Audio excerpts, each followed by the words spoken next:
Talking about frontier, I would say that we are going to the unknown. We all time long thought that tomorrow would be better. And now we are questioning that, and we are trying to cope with uncertainty and risk. And that's why science is so important. Science is important to organize our doubts and to look at the future. My ERC grant was about fair and equitable benefit sharing in international law. I think the main funding was really realizing how we can read together international human rights law and international biodiversity law to respond to demands from the ground, from local communities in different countries and in different sectors that are themselves experiencing when our responses are not equitable or sustainable. We assess whether the brain development at the school age was related with the levels of air pollution in the schools and in the surroundings of the schools. Children from schools with higher levels of air pollution have a slower maturation of the brain and the growth was reduced. We followed the children 1 year and we don't know if they are going to recover in the future, but what we could say is that during this year, this growth was smaller than children that went to schools with lower levels of air pollution.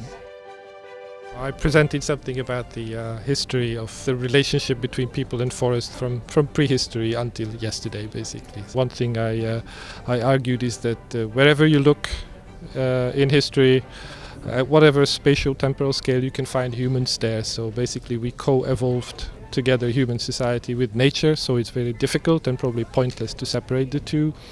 The second thing I tried to argue that although this coevolution exists, you cannot simply take the past as a template. It's there to make you think, but it's not there for you to copy. And the third thing I tried to argue is that the diversity that you can see in history can be important for sustainability tomorrow, not only today.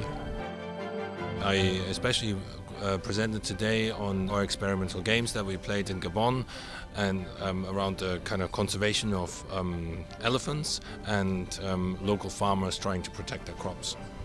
Well, the most important finding is that for the farmers in the experimental games, it was important for them to feel included in the decision making around the protection of elephants, and that really showed in the games in a reduction in killing decisions. Again, this is only in the games, so how that translates to the real world is maybe difficult to assess, but we do find really that people want to be involved and they want to be part of the decision making. So today I have presented the most applied research we're doing. So it's a nitrate sensor for adjusting fertilization in agriculture. So the motivation to make this sensor is that at the moment all measurements are done in the labs. So people send from the fields samples to the labs. This takes money, takes time to get the information, and the information is actually needed at the moment where farmers do take decisions, so for fertilization, for any pesticide. And that's why we wanted a sensor that tells them right when they are in the field, making this action, what is actually needed. For me, the importance of frontier science is that the basic idea is that you're not constrained by certain things. Because you have this opportunity, you can come up with something that no one has ever thought about. Research could be a way that societies understand that they have to make changes in their lives, and also the current organization and the current levels of production.